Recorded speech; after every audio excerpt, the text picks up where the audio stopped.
નમસ્કાર, સત્યમેવ જયતે લાઈવ ન્યૂઝમાં આપનું સ્વાગત છે। વડોદરાની એસએસજી હોસ્પિટલમાં સ્વાઇન ફ્લૂને લઈને તંત્ર એલર્ટ મોડ પર આવ્યું છે। હોસ્પિટલમાં 25 બેડનો આઇસોલેશન વોર્ડ તૈયાર કરવામાં આવ્યો છે।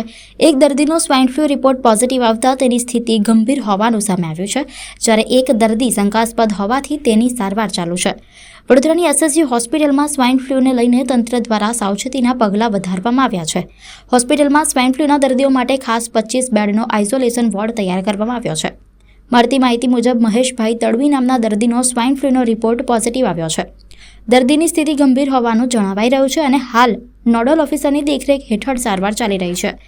બીજી તરફ મુસ્કાન નામની દર્દીની તબિયતમાં સુધારો થતાં તેમને હોસ્પિટલમાંથી ડિસ્ચાર્જ આપવામાં આવ્યો છે, જ્યારે અન્ય એક દર્દી સ્વાઇન ફ્લૂનો શંકાસ્પદ હોવાથી તેની સારવાર અને જરૂરી તપાસ હાલ ચાલુ છે।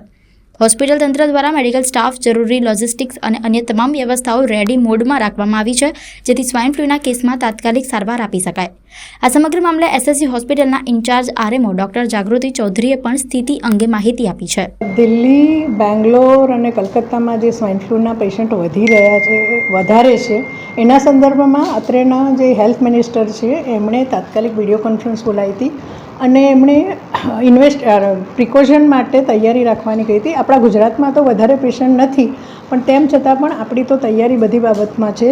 હાલ એક પેશન્ટ છે મહેશભાઈ તડવી, એ 24 તારીખે એડમિટ કરેલું હતું અને એ પોઝિટિવ છે અને એને આપણે 25 બેડનો with all equipment isolation ward ચાલુ કરી દેવામાં આવ્યો છે અને તમામ લોજિસ્ટિક સ્ટાફ સાથે આપણે રેડી છીએ અને એ પેશન્ટ થોડું ક્રિટિકલ છે અને અમારા નોડલ ઓફિસરો એની દેખરેખમાં છે।